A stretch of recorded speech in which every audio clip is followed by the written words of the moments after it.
¿no? Cada tipo de, o cada género literario es todo un universo de autores, de historias, de personajes, de todo, ¿no? Es un universo aparte, cada género en el que te inmiscuyes, por decir, te cuesta toda una vida, ¿no? Realmente ir aprendiendo lo que es por un área específica de la literatura, te puede costar toda la vida y te puede llevar toda la vida estudiarla, pues es muy vasto. Sí, no, y aún te dediques a una sola área de la literatura, no es posible que leas todo. A mí me ha pasado y pues pasa que hay autores que voy descubriendo todavía, que va a haber siempre muchos autores que no conoces y vas a ver siempre muchas oportunidades para redefinir tus conceptos, porque pues de eso se trata, ¿no?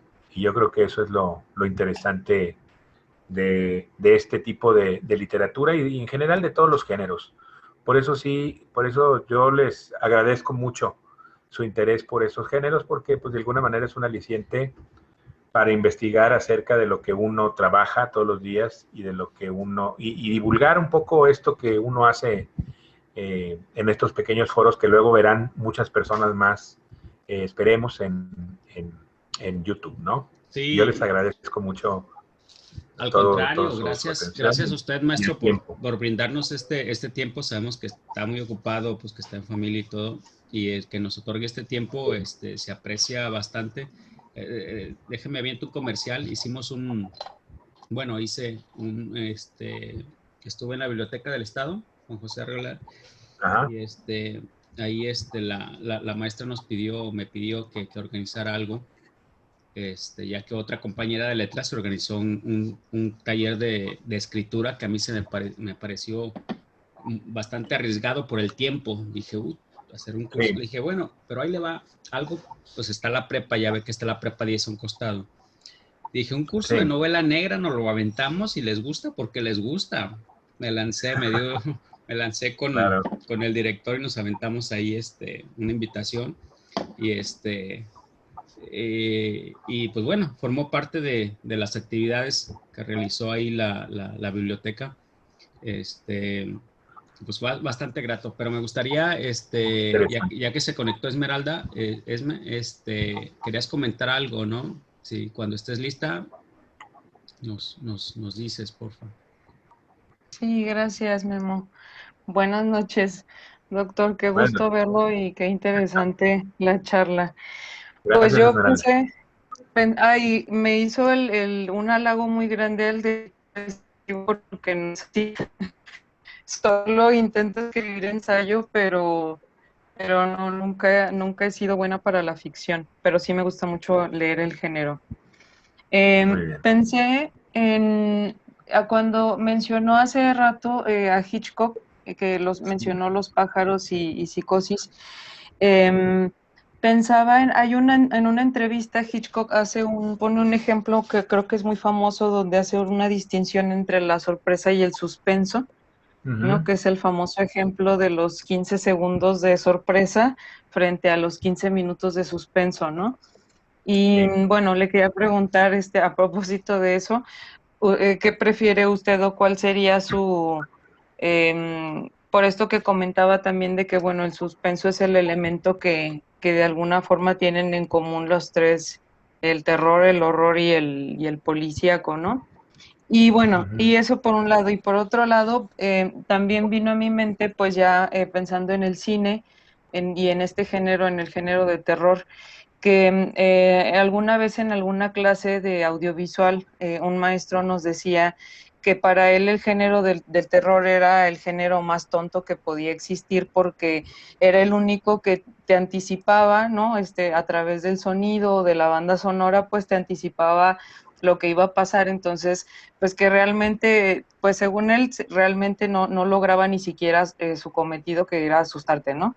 Entonces yo pensaba después y decía, bueno, pues sí y no, porque pues de alguna forma pues son las convenciones del género y también pues es el lenguaje del cine, ¿no? O sea, el cine tiene que comunicar a través del sonido también. Si, por ejemplo, la famosa escena de la regadera de Psicosis, le quitas el sonido y la muteas, pues ya es otra escena, ¿no? Ya no te transmite lo mismo.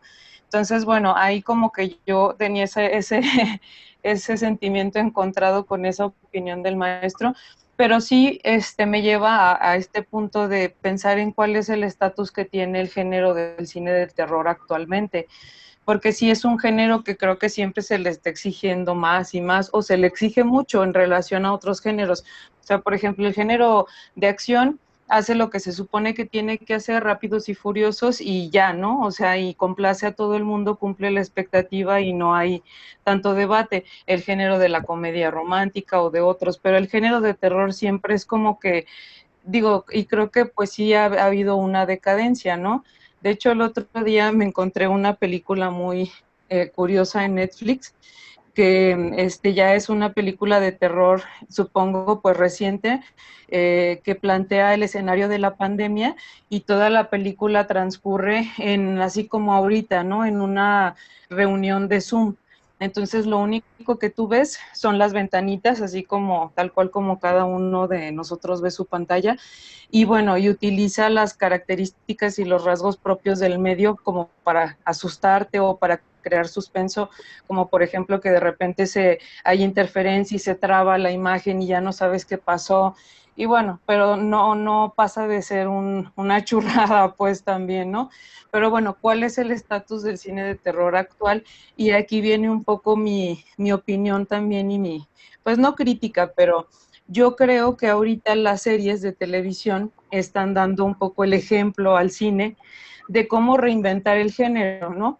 Y tal vez no es justo la comparación y no es exactamente una comparación, más bien que ahorita estoy muy metida en el asunto de las series, y aparte porque sí soy o sí me considero fan del género, y hay casos de series que he visto que, bueno, digo que no sería justo porque claro, una serie es un relato pues extendido, de largo aliento, tiene más chance de, por ejemplo, de manejar este elemento del suspenso. Una película pues no va a tener eso, ¿no? Tiene que idear otras fórmulas, otras estrategias, pero bueno, no solamente por eso, o sea, o salvando esas diferencias de los formatos o más de forma, creo que sí podría ser el género en las series actualmente, algo que el cine podría voltear a ver, ¿no? De pronto y pues no sé, yo he visto algunas buenas por mencionar.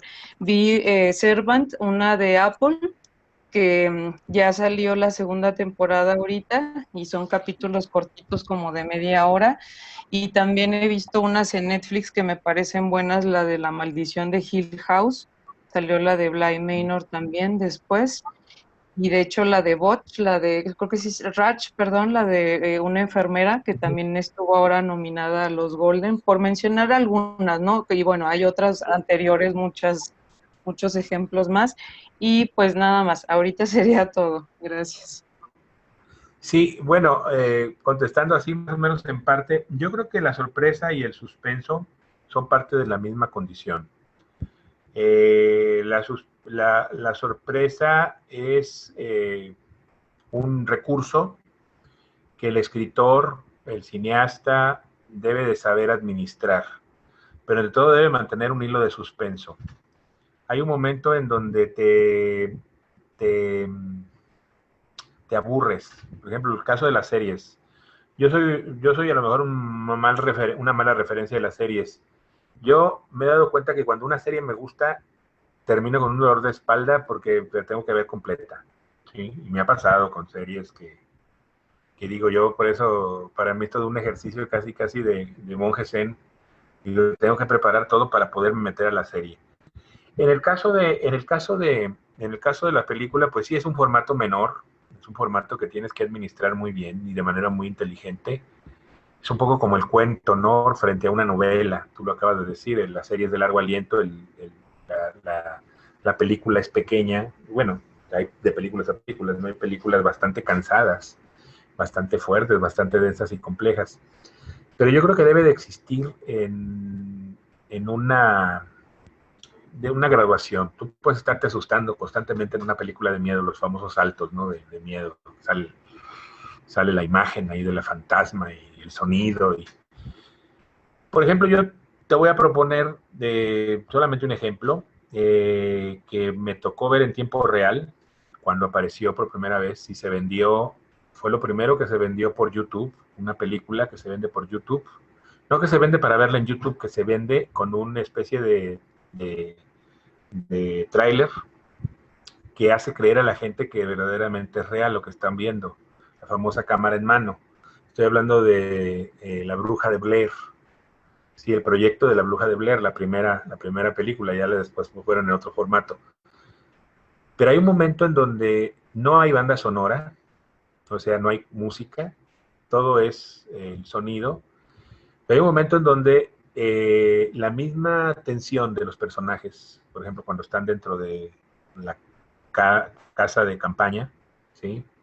Y una chica se pone la linterna a la cara y se están filmando, hay un momento en donde hay un estudio, no hay ruido, no hay ningún ruido, pero de repente te están diciendo que se oyen niños.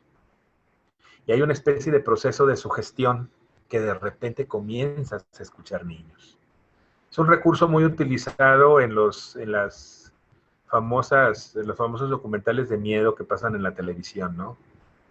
Extranormal y otras chafencias, ¿no? Sí utilizan mucho el proceso de la sugestión en las personas. Dentro del cine de cámara en mano se utiliza mucho la sugestión. Lo ves en rec, en momentos donde no hay nada, pero la gente escucha cosas. ¿Por qué? Porque es un estado de sugestión. Llevar al estado de sugestión en el cine es equiparable a llevar a un estado de interés sumo en la lectura para el escritor, ¿no? Por eso te digo que sí hay recursos.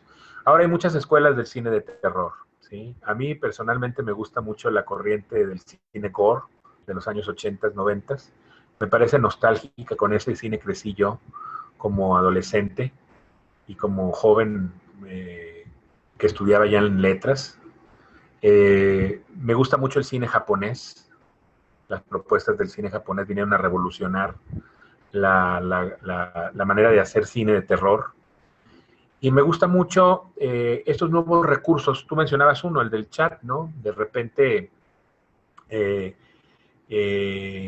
esa turbulencia en la señal o una sombra que de repente pasa y no sabes si es la señora de la casa o es el... O sea, hay cosas que te permiten estar más, las cámaras de circuito cerrado, el experimento de poner una cámara en la noche para ver si hay actividad paranormal en tu casa. O sea, hay muchos recursos. La verdad es que no se requiere de mucha parafernalia, como lo digo yo, para crear una sugestión. Falta que haya un buen manejo de la imagen, de la trama, del guión, para que la gente sienta que hay algo ahí. Y lo más interesante es lo que no se ve. Y lo más interesante es lo que no se escucha, pero que la gente alcanza a ver y a escuchar. ¿Y qué te dices? Es un estado de sugestión. El cine es una experiencia de miedo calculado. Es como pagar un boleto para asustarme un ratito, la película de miedo. ¿Por qué? Porque es placentero. A los seres humanos nos encanta sentir miedo. Y más si el miedo lo podemos controlar en una sala de cine. ¿Sí? El miedo real es diferente. De repente tú estás comiéndote unos tacos en una tienda y de repente se baja de una camioneta negra, dos tipos con unos cuernos de chivo y empiezan a disparar y tú por naturaleza te tiras al suelo. Ese es el miedo real. Y ese es el miedo de perder la vida. Es el miedo más básico del que hablaba Lovecraft en su famosa frase, ¿no? Del sentimiento básico del miedo. Y de ese miedo te zurras, te cagas, te vomitas, te meas. ¿Por qué? Porque es un disparo de adrenalina tan grande, porque sabes que no estás controlándolo. La experiencia del no control en la literatura y en el cine es el gran logro. Stephen King decía que para escribir historias de miedo, me imagino que opera lo mismo para hacer películas de miedo, hay que sentir el placer de asustar. Y obviamente es el placer de ser asustado. Stephen King en su biografía nos dice que él empezó a ser escritor de miedo cuando se dio cuenta de que era una manera de sobresalir ante sus limitaciones físicas y de fealdad en su grupo social. Todo el mundo lo invitaba porque era buenísimo para asustar y a todos les encantaban los sustos. Entonces, esa experiencia de llevar ese sentimiento de miedo básico y rebasar la frontera del miedo calculado es lo que hace ser una buena película. Ninguna película hizo colapsar a las personas como El Exorcista en 1973. ¿Qué tiene esa película de Franklin hoy en día? La historia es malísima, ¿sí? De Blatty, la novela es malísima, pero la película tiene algo. Tiene algo. Nos vendió un miedo que no habíamos visto jamás y nos hizo sentir en la habitación de la niña del exorcista. Y cuando tú te encuentras con una obra de arte de esa naturaleza, y digo obra de arte porque también el miedo es una de las bellas artes, podríamos escribir también acerca del miedo como una de las bellas artes, asustar, generar adrenalina y producir vómitos, y tener miedo al salir del cine, al llegar a tu casa, como ocurrió en esa psicosis producida por la película del Exorcista en el año 73. Tú revisa, si estás investigando sobre cine, revisa la prensa en Guadalajara del año 74, 75, cuando estuvo El Exorcista en cartelera. Estuvo un año en Guadalajara. Aún y con que hubo suspensiones porque ya ves que en nuestra ciudad tan mocha, la suspendían un mes y luego la volvían a poner en diferentes cines. La gente andaba cazando dónde estaba la película para irla a ver. No había videocaseteras. Bueno, sí existían, pero en México todavía no. Y es bien interesante el fenómeno del exorcista. Revisa la prensa de Guadalajara y de cualquier ciudad de México y de Estados Unidos, te vas a dar cuenta de que yo creo que a nivel de recepción del público, es la novela de miedo que más ha colapsado, no solamente las buenas conciencias, al espectador común. ¿Sí? Y hoy la ves, yo la he visto como 1000 veces, y algo me pasa cuando de repente me puedo decir, ay, esto ya lo vi, pero hay un momento en donde otra vez te prende, y dices, ¿cómo es posible que algo con tan malos efectos especiales, que son espantosos los efectos especiales, haya producido a nivel de recepción en el público un impacto tan poderoso, tan potente como fue lo que ocasionó El Exorcista en los años 70? Otro poquito lo hizo Tiburón, con la psicosis, cuando ibas a la playa, oías hay películas, ¿sí? Así como hay películas que nos enternecen y nos hacen llorar siempre que las vemos, ¿sí? Bambi es una de ellas, ¿no? Cuando matan a la mamá de Bambi, una crueldad terrible, ¿no? Pero cuando revisas y ves El Exorcista, dices, hay que estudiar esto tiene a nivel de cine, yo no soy un experto en cine, la verdad, yo soy un villamelón en cuestiones cinematográficas. He leído críticas, pero sí es un fenómeno bien interesante leer la prensa en Guadalajara de esos años. Es una tarea, Esmeralda, si te interesa mucho el cine, si te interesa cine de miedo, ahí tienes un campo de investigación bien interesante. Y sobre todo a través de la prensa y a través de los recuerdos de las personas. Y ahí puedes hacer un trabajo etnográfico maravilloso, ¿no? Mezclado con trabajo documental. Creo que estás en el doctorado, no sé si estás haciendo un doctorado, pero ahí tendrías elementos bien interesantes para hacer una tesis doctoral acerca del impacto que el terror causa en el caso del exorcista, ¿no? Ahí está. Te di el título de la investigación, puede ser muy interesante. Hasta un documental puedes hacer. Sí, bueno. Doctor, gracias.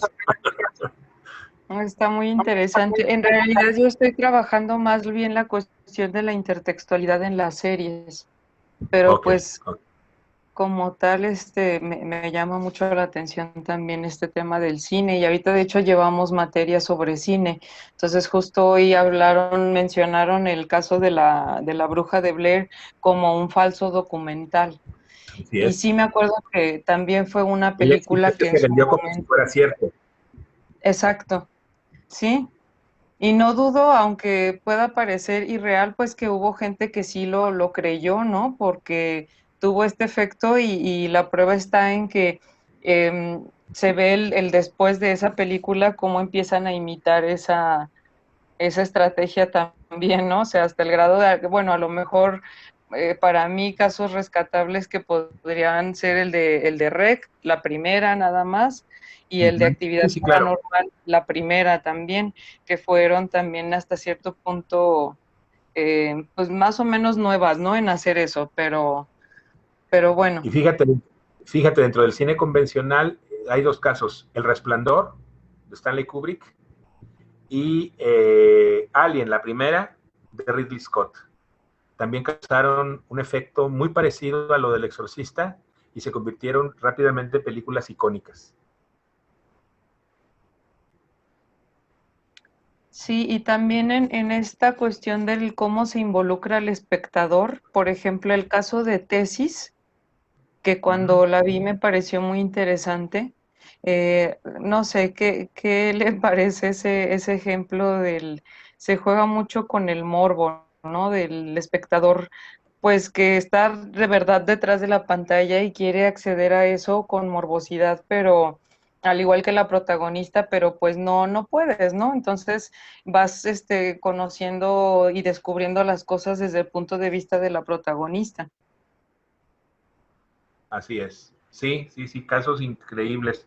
Esa fue también otra película que pegó con tubo, ¿no? En los años 80. Así es. Sí, hay muchas cosas que, bueno, ojalá tengamos luego la oportunidad de platicar más en otro foro que me inviten y hablamos, si quieren, un poquito más, me documento más y hablamos más de cine, ¿verdad? Sería interesante hablar de cine de miedo y de experiencias de miedo, no necesariamente en el cine. Hay experiencias que ocurren incluso en una charla donde cuentas tú historias de cosas que te pasaron a ti. Como luego les voy a contar alguna historia que a mí me pasó ahí en la facultad, ahí en letras, y que se las he contado a algunos de mis alumnos del curso, que sería bueno, interesante, porque ahí todavía hay vestigios de eso, de escuela y lo que pasó, y también una cosa que no puedo explicar yo. Pero bueno, son ya es muy tarde, ya nos cansamos y ya andamos medio cansadones. Yo di una clase antes de esta, pero con el gusto de siempre, de hablar de las cosas que a uno le gustan, siempre es muy estimulante, ¿no? Como el café o el cigarrito, ¿no? Sí. Sí, se agradece, De maestro, hecho, su tiempo. Sabemos que está muy ocupado, la clase que terminó 8:30 y enseguida llegó con nosotros. Se agradece, definitivamente, un placer escucharlo, siempre, siempre, No, un pues gusto verlo igualmente. y verlo bien, y más en estas épocas tan difíciles. Sí, Este, ya es como presunción estar bien en estas sí, épocas, sí. ya presumimos de estar bien, sanos. Este, Ojalá nos mantengamos así hasta que se termine. Que así sea. Comentario, chicos, Esme, Chuy. Que así yo sea, pues. tengo una anécdota así Salud y buenas noches. muy rápida. Sí, dime. Buenas noches, doctor. Gracias. Muy buenas noches. Sí, pues A ver. yo tengo una anécdota así muy rápida de en el cine. Fui a ver El Exorcista, la volvieron a pasar en el cine, y a mí me tocó estar en un asiento solo, porque iban varias amigas y no quisieron quedarse solas en el asiento, y a mí me tocó un asiento solo. Entonces toda la película Ajá. estuvo bien, o sea, no me asustaba nada, hasta que vi el mendigo teléfono rojo, y ahí fue donde todo se derrumbó ahí. Estaba yo estoico viendo la película, pero en ese momento todo se derrumbó. Yo sí me asusté como niño de 7 años y grité despavorido, pero sí es un recuerdo que Sí, tengo muy chistoso, pues, de haber visto esa película. Y pues nada, sí. profe, darle las gracias. Yo creo que hago el cierre, ¿no, Memo? Muchas Luego me gracias al pasan profe el link Roberto del por, video. sí. Muchas gracias, profe, por haber aceptado nuestra invitación aquí a Divagaciones. Agradecemos mucho. Esme, también, muchas gracias por haber estado con nosotros. Pues nos vemos cuando nos veamos, no antes ni después. Buenas noches a todos. Queremos vernos bien. Que estén bien. Hasta luego.